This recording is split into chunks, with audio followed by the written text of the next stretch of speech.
कहानी की शुरुआत होती है साल 2150 में, जहाँ अमेरिका की सरकार को खबर मिली कि अंतरिक्ष में एक सैटेलाइट खराब हो चुकी है। तो उन्होंने मिरेकल नाम के एक सुपर हीरो को इस मामले की जांच करने के लिए अंतरिक्ष में भेजा। जैसे ही मिरेकल अंतरिक्ष में पहुंचा, तो उसे वहां सैटेलाइट के ढेर सारे छोटे छोटे टुकड़े दिखाई दिए और वहीं एक एलियन स्पेसशिप उस पर हमला करने को तैयार खड़ी थी। मगर मिरेकल को अपनी काबिलियत पर पूरा यकीन था और उसने इनका खात्मा करने से पहले एक सेल्फी लेने की सोची। लेकिन अचानक उसे एहसास हुआ कि ये छोटे छोटे टुकड़े किसी सैटेलाइट के नहीं थे, बल्कि ये छोटी छोटी एलियन शिप्स थी जो धरती पर हाहाकार मचाने को तैयार थी। उसी समय टेक्नो नाम के सुपर हीरो को जोरदार धमाके की आवाज सुनाई दी। तो उसने मिरेकल से बात करने की कोशिश की, पर तभी उसने देखा कि मिरेकल बेहोश होकर अंतरिक्ष से गिर रहा था। टेक्नो ने उसी समय उड़कर मिरेकल को पकड़ लिया, लेकिन उसी समय उसके जेट का फ्यूल खत्म हो गया और वो दोनों फुल स्पीड में नीचे गिरने लगे। तब उन्होंने बाकी सुपर हीरोज को मदद के लिए बुलाने का फैसला किया। इसके बाद हम मिसी नाम की एक बच्ची को देखते हैं, जो सुबह उठी तो उसने टीवी पर अंतरिक्ष में हुए हमले की खबर देखी।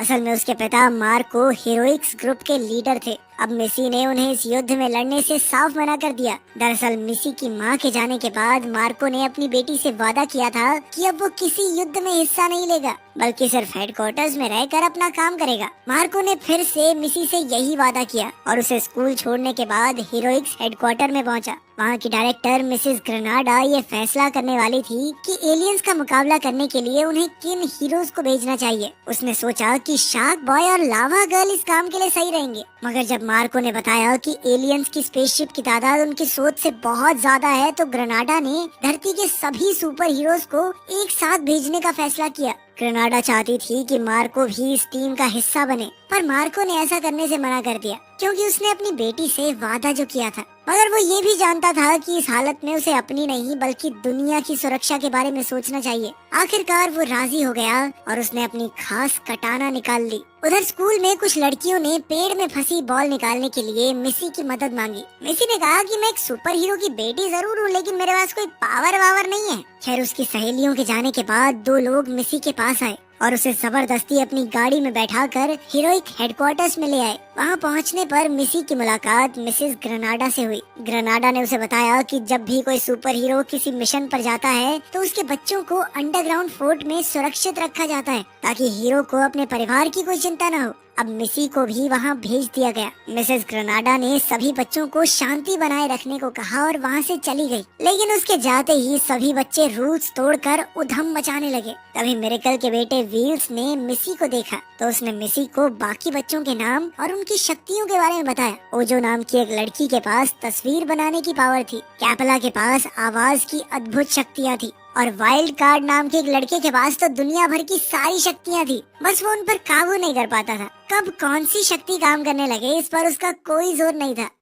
बाकी सबकी पावर्स देखने के बाद बच्चों ने मिसी को उसकी शक्तियों के बारे में पूछा, मगर मिसी ने हिचकिचाकर बात बदल दी और उन्हें टीवी चलाने को कहा, ताकि वो एलियंस और हीरोज की फाइट देख सकें। उन्होंने टीवी पर देखा कि सभी हीरोज एक साथ तेजी से आगे बढ़ रहे थे, जहां हजारों की तादाद में एलियंस उन पर हमला करने को तैयार खड़े थे। पहले तो मिरेकल अपना बदला लेने के लिए आगे बढ़ा, लेकिन अचानक एक एलियन ने उस पर ऐसा जोरदार वार किया कि वो सीधा एक बिल्डिंग से जा टकराया। वहीं एलियंस ने शार्क बॉय को घेर कर उसे भी एक टीवी स्टेशन हेलीकॉप्टर पर दे मारा। फिर कुछ ही देर में उन्होंने शार्क बॉय को बंदी बना लिया। वहीं दूसरी ओर एक बिल्डिंग की छत पर मिरेकल को दो एलियन शिप्स ने कैद कर लिया। उसने भागने की कोशिश की, मगर अब उसके अंदर बिल्कुल ताकत नहीं बची थी और वो भी शार्क बॉय की तरह पकड़ा गया। जब लावा गर्ल ने अपने पति को इस हालत में देखा, तो उसने अपनी शक्तियों की मदद से एलियंस की मदरशिप को तबाह करने का फैसला किया, मगर उसका आग का गोला गलती से टेक्नो को जा लगा और वो घायल हो गया, जिस वजह से एलियंस ने उसे भी बंदी बना लिया। फिर धीरे धीरे एक एक करके सभी हीरोज एलियंस की कैद में आ गए और अब उनका सामना करने के लिए सिर्फ मार्को ही बचा था। हालांकि मार्को सुपर हीरोज का लीडर था, पर वो जानता था कि वो अकेला इतने एलियंस की फौज का मुकाबला नहीं कर पाएगा। आखिरकार उसने अपने ब्रेसलेट के जरिए मिसी को अलविदा कहा और एलियंस की फौज की तरफ कूद पड़ा, जहां उसे भी जल्द ही बाकियों की तरह कैद कर लिया गया। आखिरकार सभी सुपर हीरोज के जाने के बाद प्रेसिडेंट ने टीवी पर आकर ऐलान किया कि उन्हें एलियंस का एक मैसेज मिला है। एलियंस चाहते थे कि सभी इंसान हार मान कर खुद को उनके हवाले कर दें, वरना वो पूरी धरती को तबाह कर देंगे और इसके लिए उनके पास सिर्फ 3 घंटे का समय था। प्रेसिडेंट के जाते ही मिसेस ग्रेनाडा टीवी पर आई और कहा कि अब वो लॉकडाउन शुरू कर रहे हैं, इसीलिए सभी बच्चों को अपनी जगह पर बैठे रहना होगा। मगर मिसी ने उसकी बात नहीं सुनी और उसने अपने साथियों को कहा कि एलियंस का हमला होने से पहले उन सबको यहाँ से निकलना होगा। तब वाइल्ड कार्ड ने उससे पूछा कि वो कैसे जानती है कि एलियंस यहाँ हमला करने वाले हैं। तो मिसी ने उन्हें ओजो की बनाई तस्वीर दिखाई। असल में जब व्हील्स उसे सबकी शक्तियों के बारे में बता रहा था तो ओजो की बनाई हुई सारी तस्वीरें सच साबित हुई थी। तब मिसी ये समझ गई थी कि ओजो अपनी तस्वीरों से भविष्य बता सकती है।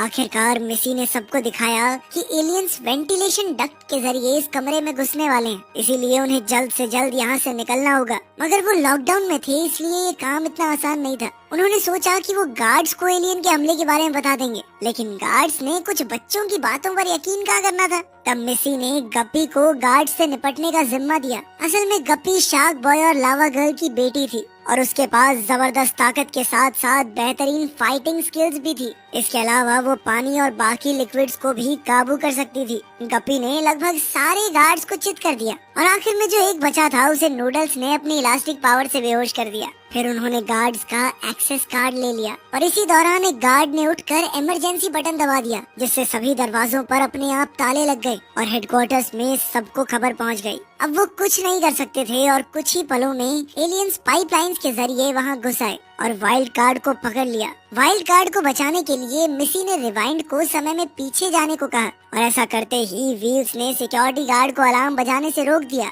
और वो सब एलियंस के आने से पहले वहाँ से भाग निकले।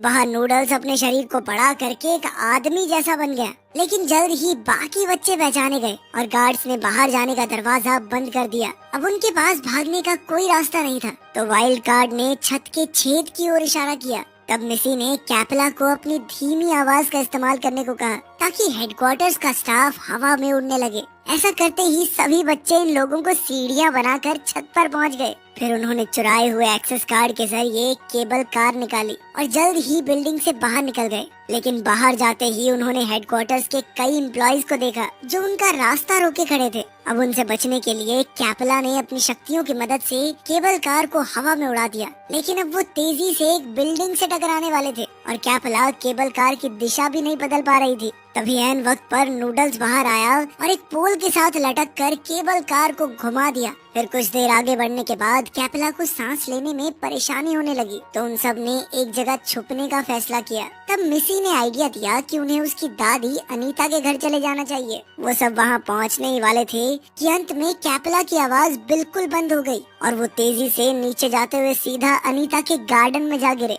उनसे मिलने के बाद अनीता ने कहा कि एलियंस का हमला होने में सिर्फ 2 घंटे बाकी हैं, इसीलिए उन्हें अभी से तगड़ी ट्रेनिंग शुरू करनी होगी, क्योंकि अब धरती की सुरक्षा का जिम्मा उनके ही कंधों पर था। जल्द ही उनकी ट्रेनिंग शुरू हो गई और इधर मिसेस ग्रेनाडा को मिसी के खास ब्रेसलेट के बारे में पता चला, तो उसने इसे ट्रैक करके उसकी असली लोकेशन का पता लगा लिया। उधर वो सुपर हीरोज के बच्चे अपनी फाइटिंग स्किल्स के साथ साथ एक टीम की तरह लड़ने पर भी काम कर रहे थे। अब एलियंस का हमला होने में सिर्फ 1 घंटा बाकी था और तभी ग्रेनाडा के भेजे हेलीकॉप्टर्स वहां आ पहुंचे, जिसके बाद सभी बच्चे खुफिया सुरंग के रास्ते से फरार हो गए। वहीं अनीता बाकी सबका ध्यान भटकाने के लिए वहीं रुक गई। अब सुरंग में मिसी ने ओजा का आईपैड लिया और उसकी टॉर्च के जरिए आगे का रास्ता ढूंढा। वो एलियंस की मदरशिप तक पहुंचने का प्लान बनाना चाहती थी, पर तभी ओजो की बनाई तस्वीरें देखकर उसे एहसास हुआ कि एक स्पेसशिप तो उसके आसपास ही मौजूद है। कुछ ही देर में उन्होंने पास में ही मौजूद स्पेसशिप को ढूंढ निकाला। अब उन्होंने छुपकर एलियंस के बाहर आने का इंतजार किया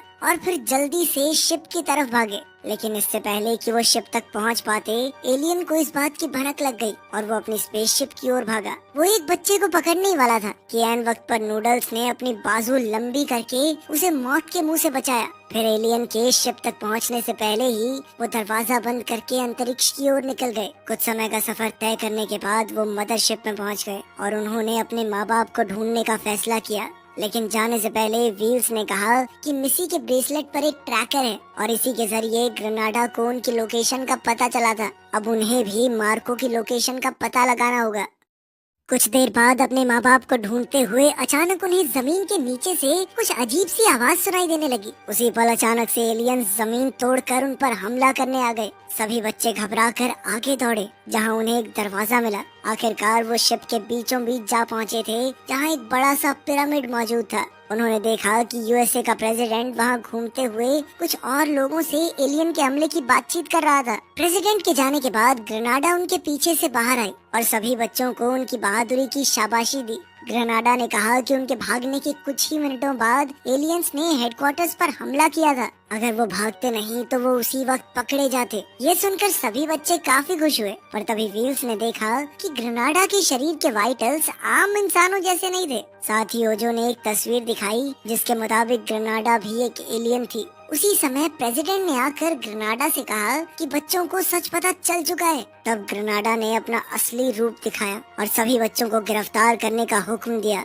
इसके बाद उन सबको पकड़कर एक कड़ी सिक्योरिटी वाली जेल में बंद कर दिया गया। अब उन्हें किसी भी हालत में यहाँ से बाहर निकलना था, इसलिए उन्होंने गप्पी की शक्तियों का इस्तेमाल करने का फैसला किया। मगर इस जेल में कहीं भी पानी नहीं था, इसीलिए वो कुछ नहीं कर सकती थी। तब मिसी ने अपने सभी दोस्तों को रोने को कहा ताकि गप्पी उनके आंसुओं का इस्तेमाल कर सके। मिसी ने सबको ये सोचने को कहा कि जरा सोचो अगर तुम अपने माँ बाप से कभी दोबारा मिल ही ना पाओ। जिसके बाद सभी बच्चे उदास होकर रोने लगे। फिर मिसी ने उन सबके आंसू इकट्ठा करके गप्पी को दे दिए और गप्पी ने उसकी मदद से जेल के दरवाजे की चाबी बनाई। आखिरकार वो आजाद होकर बाहर निकल आए और अब एलियंस के हमले में सिर्फ 18 मिनट बाकी थे। मिसी ने सबको उसी बड़े पिरामिड के पास चलने को कहा ताकि वो जल्द से जल्द इस हमले को रोक सके। मगर वाइल्ड कार्ड इससे बिल्कुल सहमत नहीं था और उसने कहा कि सबसे पहले उन्हें अपने माँ बाप को आजाद करवाना चाहिए ताकि वो एलियंस का मुकाबला कर सकें। वाइल्ड कार्ड मिसी के साथ जाने को तैयार नहीं था,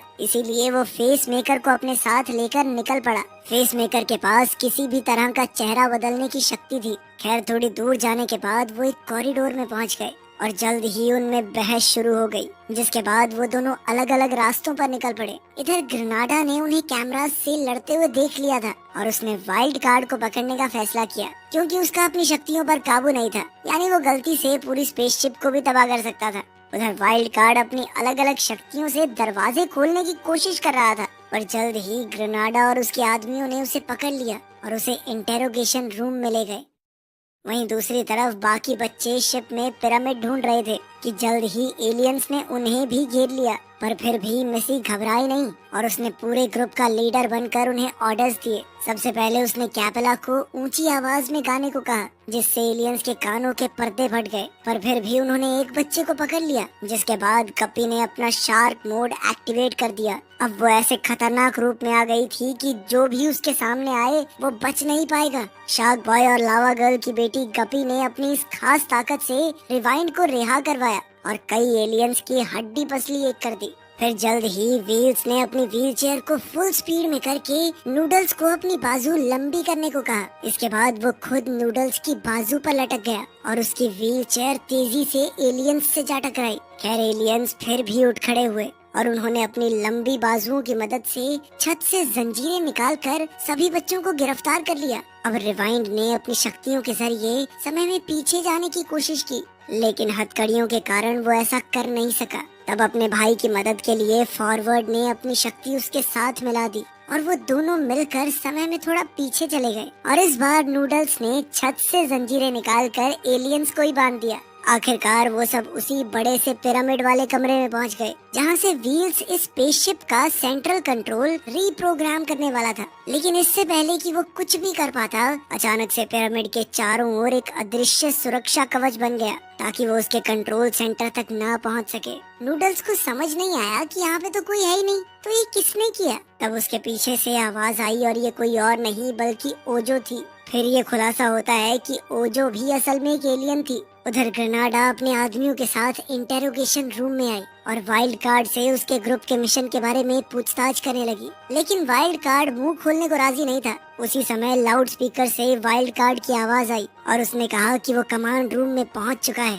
तब ग्रेनाडा को कुछ समझ नहीं आया और उसे लगा कि शायद ये कोई मजाक हो रहा है, पर सच तो ये था कि उसके सामने बैठा बच्चा वाइल्ड कार्ड नहीं बल्कि फेस मेकर था। असल में अपने ग्रुप से अलग होने के बाद वाइल्ड कार्ड और फेस मेकर ने कपड़े बदल लिए थे और फिर वो सिक्योरिटी कैमरा देखकर जानबूझकर उसके सामने लड़े। उस समय ग्रेनाडा को एहसास ही नहीं हुआ कि उन दोनों का चेहरा एक जैसा था। वो गलती से फेस मेकर को पकड़ लाई थी, जबकि वाइल्ड कार्ड तो कंट्रोल रूम में पहुंच चुका था।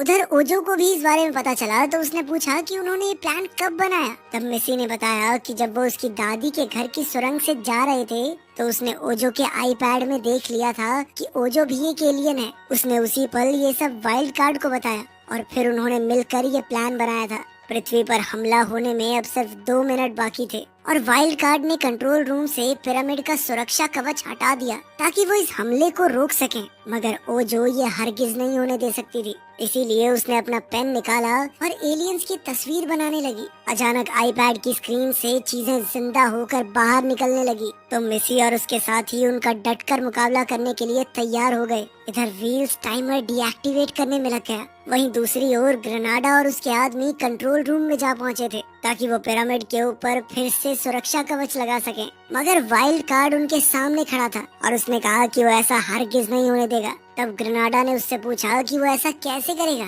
तो वाइल्ड कार्ड ने खुलासा किया कि अब वो अपनी शक्तियों पर काबू करना सीख चुका है।